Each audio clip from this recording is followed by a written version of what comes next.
Hello and welcome to my video. Today I want to show you some guides that I have made for your Axis and Allies Anniversary Edition. So I want to go over first the quick start guide. Now, just have to say that these guides have already been covered previously by Hilltop, and he's done a really good job doing that.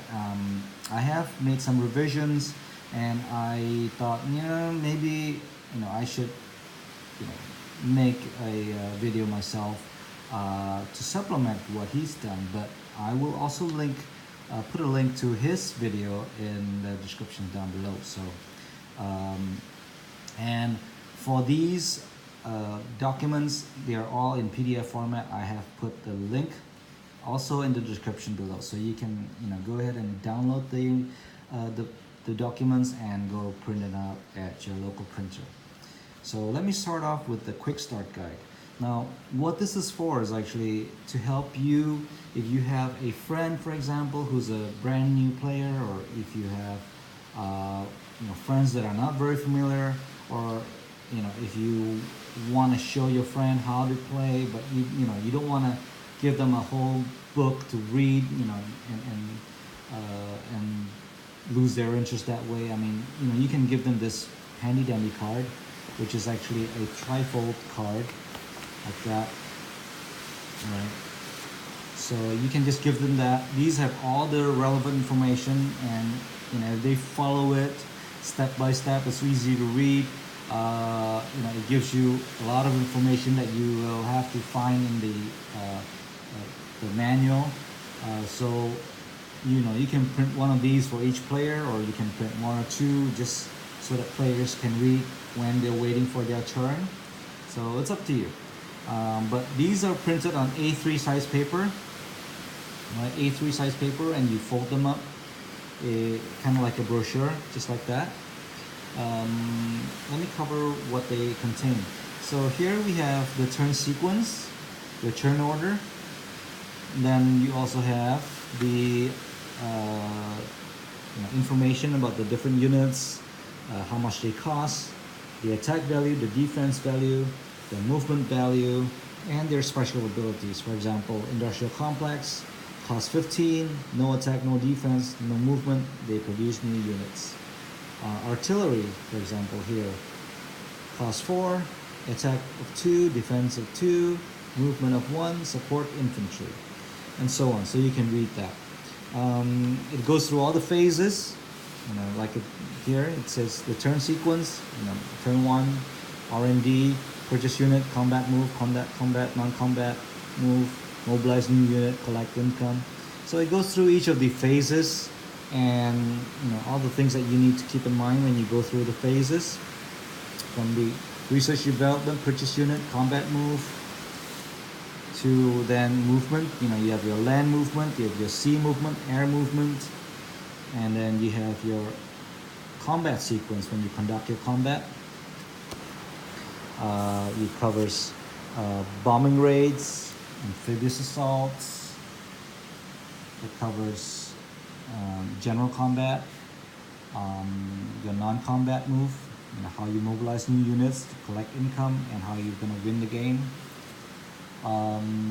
Here also we covered the special rules for China, all the research and development breakthroughs that you can get, and what each of the research and development breakthrough mean, how you use paratroopers, and then these are also another is the second chart for the research and development.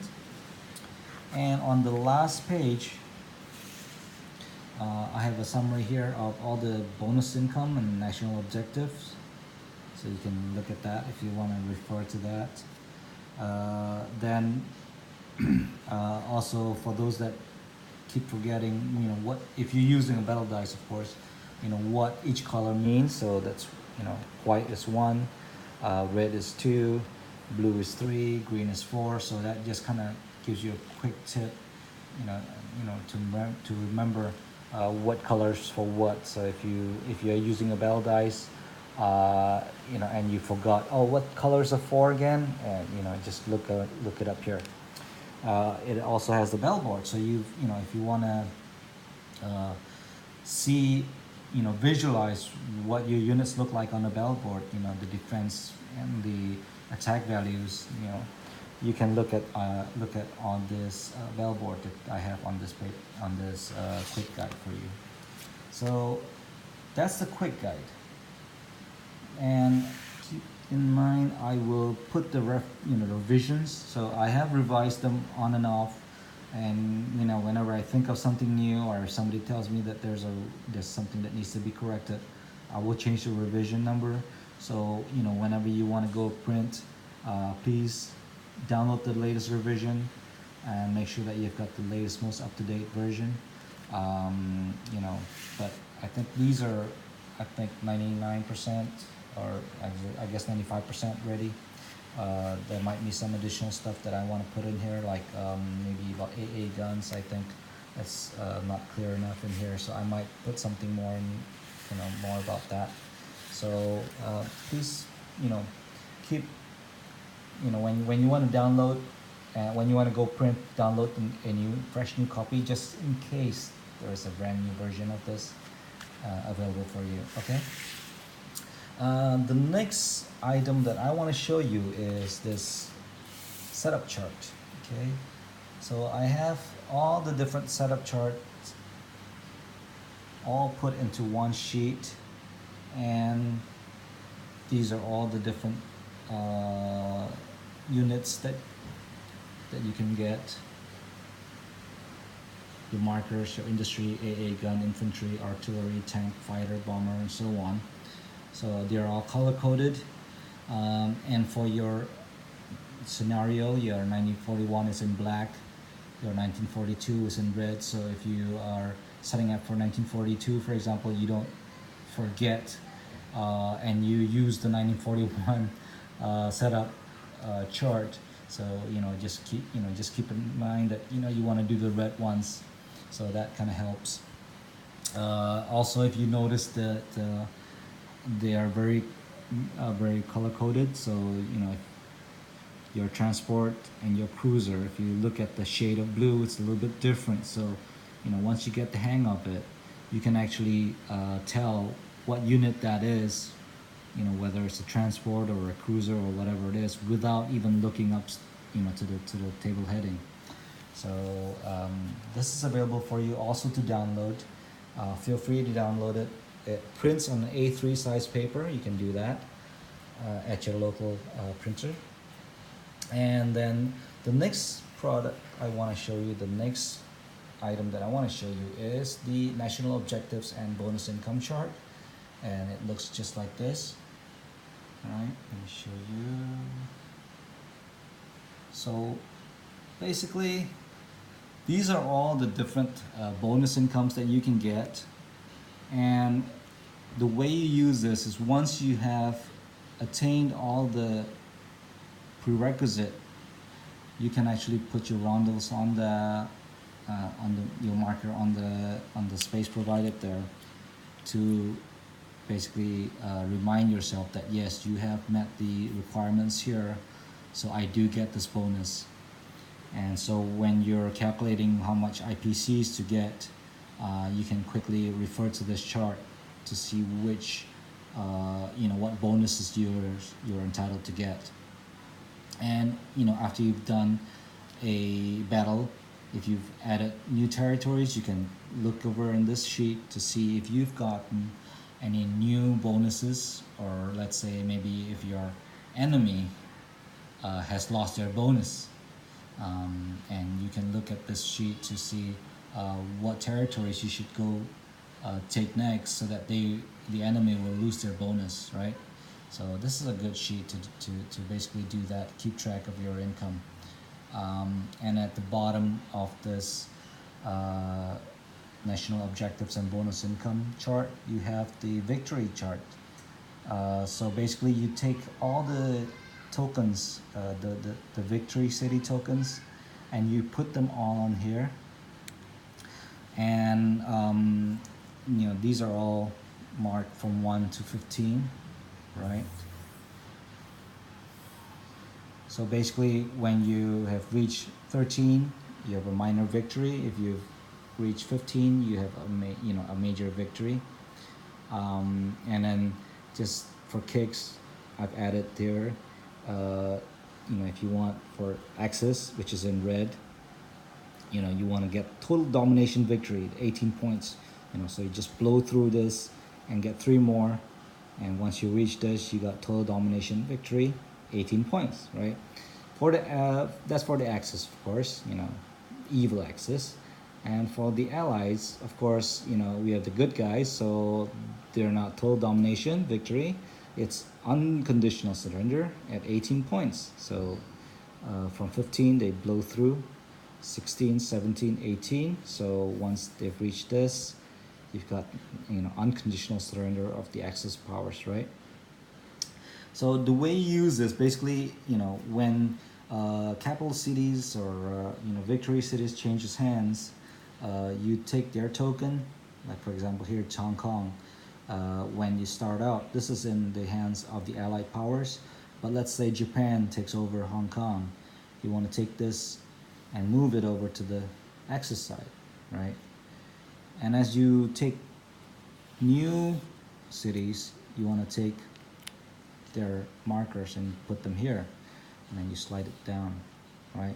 So you can tell at a glance who's winning and who's losing and how much more you have to go to get your victory.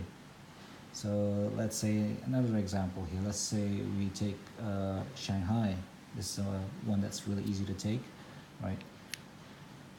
Japan takes Shanghai. You just move it up there, and then you take this, bring it up here. So now you have 8 cities under control of the Axis powers, and then you have 10 cities under the control of the Allied powers. So on and on and on. So that's basically how you use this. And my last chart here is a new one. It's a National Objectives and Bonus Income Recon-Map. Basically, I took all the bonus here and I put them all in a map form. So let me zoom it up for you here. So, for example, USA here, Allied control France, right? If you control France, you get 5 extra IPCs. So if you look here, there's an arrow here that points out to France, and that basically visualize for you that if you take this territory here, you're gonna get 5 points. So for those newbies that are out there, or even those veterans that are out there who play this game a lot, this is a very, very good chart to have, because just at a glance you can see which territories are worth something to your enemies and your friends, and then you should go out and go after those territories. Just as a glance, the most sought after territory is France here. So if France changes hands, it's going to affect not 1, not 2, but 4 powers, 2 Axis powers and 2 Allied powers. Okay, it's going to affect their bonus. Balkans is a close second with 3 powers. So when you lose or when you gain Balkans, it can affect the bonus for 3 powers: Italy, UK, and Russia. All right. So if you see a solid line, that means when that power loses this, he lost 1 of this bonus, right? If you see a dotted line, then it's much more iffy.